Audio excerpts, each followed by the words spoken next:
Sorting books and art supplies should be a harmless task, but in my case, they were quite hazardous. February was a whirlwind of activities outside coloring too, from organizing, gardening, and discovering new hobbies. I also sorted my work-in-progress pages and untouched coloring books. And while this video does have less completed pages, it's packed with adult coloring news, coloring stats. I also discovered new books, incredible artists, and colorists along the way.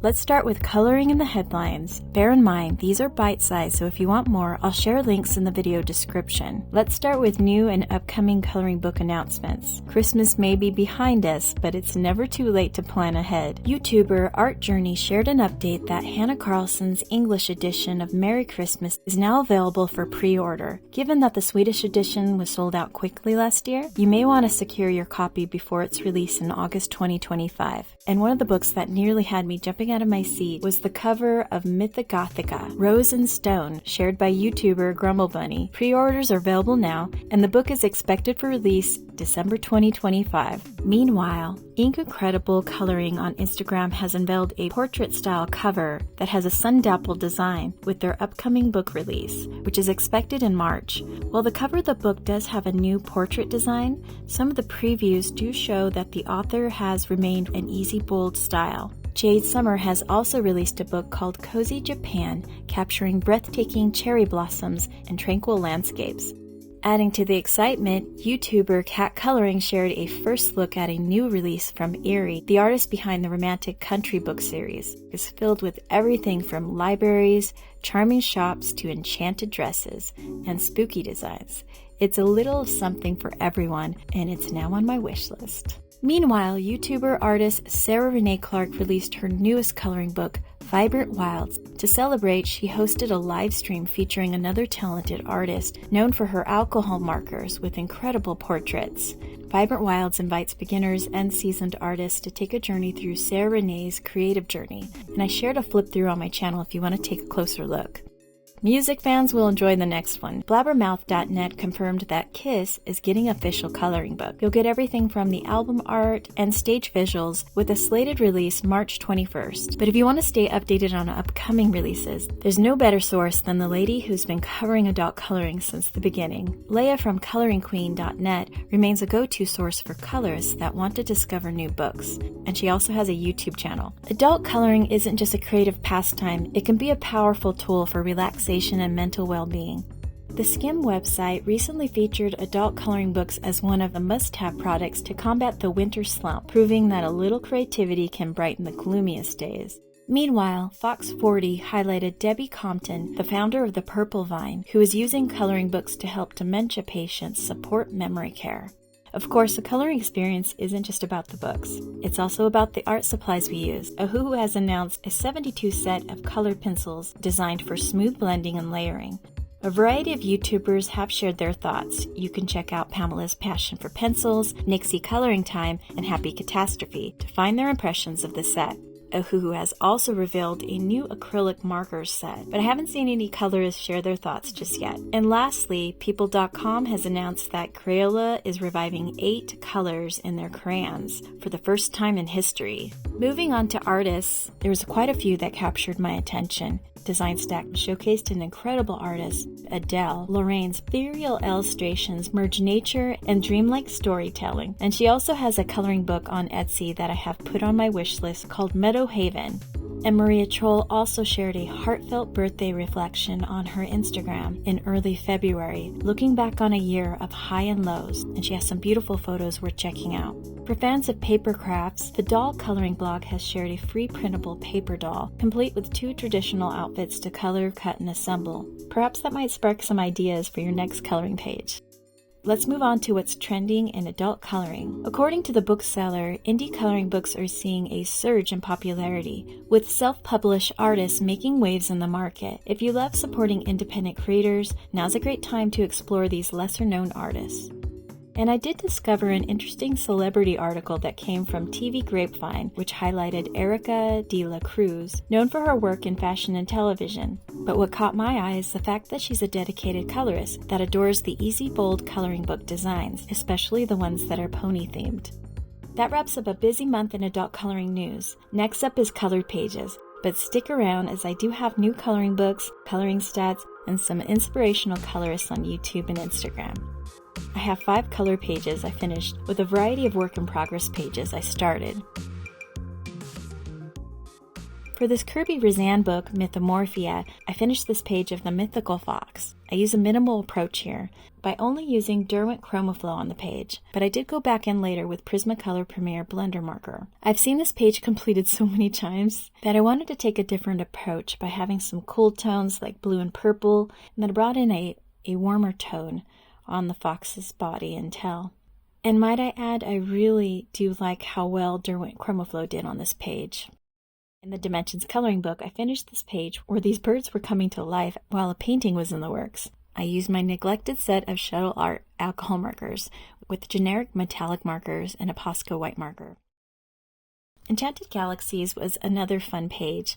I have this page of the moon and sun, and then I continued to use the Shuttle Art markers here, and I did use a little bit of the white Posca. This was a very simple page. I think I finished it in like 45 minutes. The next page I finished was The World Under the Magnifying Glass by Rita Berman. This was another simple page with flower garland. I used a dark gray pencil for the background. Then I wanted to blend it out with a dark kind of gray color, but it ended up being like a taupe color. But even so, it was a water-based marker by Ahuhu. The details of the flowers were colored in with ChromaFlow. And then I kind of fixed some of the areas where I wanted the light to bounce better with the white Posca marker. I couldn't believe how well ChromaFlow worked in this book as well.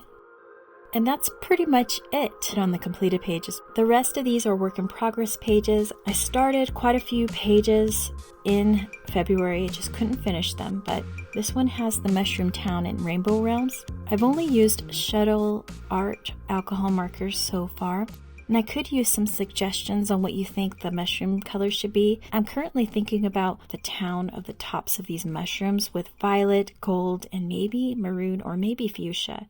I really want to bring out the water, and I still need to add something else to this water to make it look better. I really am trying not to use colored pencils. It's one of the things that I do a lot. And let's move on to ephemera. I started this page with the Shuttle Art alcohol markers. And the funny thing about this is I just grabbed everything that I could find that was on my desk that had these markers. And I had another project in the living room, so I didn't want to touch those markers in there. And so I kind of didn't finish it because of that. And I'm still trying to figure out what I want to do. I want to make this a vibrant page. Currently thinking about lavender, maybe some hot pink elements, and then maybe I'll go in with a little gold. There is a page I started in Luna Embrace the Magic of the Moon. I went in with the Ahuhu water-based markers around the frame, and then I used the Kalar colored pencils on the telescope. I might go around the edges of the border again with a darker color just to kind of have the telescope pop out again. I want to kind of keep with that night scene. And then the other page that I have been slowly adding color to is in Magical Worlds. I started this with Neo Color 2 blue color, and then I've used the Kalar pencil over that. I haven't really decided if I'm going to go fantasy, vibrant colors, or kind of traditional muted tones. I'm curious what you would do with the rest of this page, so please drop that in the comments. Let's move on to some coloring stats. When it comes to stats, here's the lineup. I'll share the percentage of untouched physical books in my book collection. I'll share the color pages, number of work in progress pages started that month, number of neglected supplies I've used, and then I'll share the other stats that I plan to do later this year. As for the percentage of uncolored books, I was super surprised with this change. The last time I touched my untouched coloring book stats, it was last October when I did my first year in adult coloring. At that point, I had 65% of my books that were untouched. Now, despite picking up used and new books since then, that number has dropped to 60%. That means I've expanded my library while also making progress by coloring the books that were previously untouched. I have Amanda Colors coloring planner here. Here's all the books that I touched January and February. These are work in progresses. Here is my quarter goals. It's neglected art supplies, untouched books, and making sure I start monitoring the coloring stats a bit more. I did add my Nordic coloring challenge here. In January I did 18 pages. This month I did 5. 0 buddy colors, no challenges. These are the books that I'm trying to complete. 16 books for 2025. Kind of scribbled that out. I'll add a sticker or something later. This is a great book if you're just trying to figure out how to get yourself organized. Let's move on to neglected art supplies, but I did share this tracker on my YouTube channel, so some of you already have the PDF file, but if you don't, I'll leave it in the video description. Worked on 3 different art supplies that I've been neglecting. One of them is the Prismacolor blender pen, and then I have a full set of the older Color pencils. And I've got a 40 plus set of the shuttle art. So I focused on those in February. Here's a quick update on my art supplies usage. I used a lot of markers, more than normal. Of course, I had my colored pencils. Typically in the past, it would just be all of the color pencil. But basically, if I use that type of category on a page, it gets a square. If I use it on another page, it's a square. If it's a work in progress that gets completed that month, I'll put it in that month, because this is just based on me using it on the one page. I used markers 14 times, 17 times with pencils, and then you can kind of see the others. Gel pens, this includes fine liners and stuff like that just to make it easy. And the reason why I do have acrylic paint and markers down here, it's because the Poscas, the Arteza paint pens, anything like that, it'll be put under here. And the reason for that is I do need to use up some older acrylic paint in my collection before I buy any new ones. So that is it for this. The Inktense and Neocolors were in the watercolor area, so you saw that I used them 4 times in January. I haven't filled out February's yet. I want to take my time because I don't want to mess up this page. If this is the first time you're seeing this little tracker, I do have it available for free. It's just to get all of us organized for 2025, so just go ahead and grab it. I'll link it in the video description. I did make a UK format this week as well. So this page kind of just says, here's some of the stuff that I'm focusing on, trying to declutter. Then I do have some soft pastels here. This is something that I'll work on later this year. I do have some other pencils and stuff that I'm kind of sorting through, seeing if I do want to declutter them. This is basically a way for me to kind of encourage myself, make sure I'm focusing on this every month, and it's helped me so far because I don't think I would have touched some of these things, especially the Prismacolor blender, because I just kind of had that sitting. And then I do have a section for consumables, so I've got tons of Prismacolors that I noticed last year and even Derwent ChromaFlows that I ran out of. It helps me understand some of the things that I want to kind of grab. If I'm using something a lot, maybe I'll get 2 or 3. And I realized it really does help when you reflect what you're constantly using, because you might actually like some of that stuff. This right here is just brand usage. This kind of helps me understand some of the things that I'm doing. So I use Neocolors 3 times in January. All these are stats for January, by the way. And so things that I'm using all the time, it kind of gives me brand usage. Like, do I really like this? Maybe I want to find more Ohuhu stuff. Not that I'm brand loyal, but it helps me understand if these products are constantly getting me to return, there's got to be a reason. So that's that. And then the neglected supplies, this is just kind of helping me. Jody, you did this, right? You used it 5 times, you use it 10 times. I want to get 100 uses in, and by doing that, hopefully I'll even do more, but really focusing and helping me kind of get me some titles, kind of like achievements in video games. And then as you can see, I continued this page with just more. And just so you know, this is like 1, 2, 3, 4, 5, and I put a divider. So if I want to calculate later who is my most frequent, that's going to be it. And I've been using Heathrown water-based markers lately for the black, so kind of helps me understand that. And then here is some of the things that I have realized they're kind of faulty. I really tried to like the shuttle alcohol markers, and they have really upset me. The last page is just my guidelines and tips. Focus really is kind of just awareness, right? Even if you don't use this tracker, try to go through your list to see what you've been neglecting and what you want to declutter. That is where we're at. I hope this provided some information about this tracker and ways that you can also declutter. That's the main thing I'll cover for stats right now. But as we get further into the year of 2025, I'll share some of these other stats, which you might even recognize from my first year in adult coloring video. Let's move on to inspirational colorists. I came across so many amazing videos and colored pages this month, but these are the ones that stuck with me. Over on Instagram, there's a beautiful page in Magical Worlds by Johanna Basford. This page is enchanting, capturing the contrast between a dreamlike serenity. She Loves to Color from South Africa shared a beautiful page in the Tales from the Forest Kingdom by Hanna Karlzon. Over on YouTube, Nixie Coloring Time walks us through the color pages in Circle of Life. There's also a variety of tips that were shared. And DG's Coloring Art shared her coloring book collection along with everything she has colored. What makes these book collection videos fascinating isn't just the discovery of new books. It can also help us reflect of what we have and to appreciate it.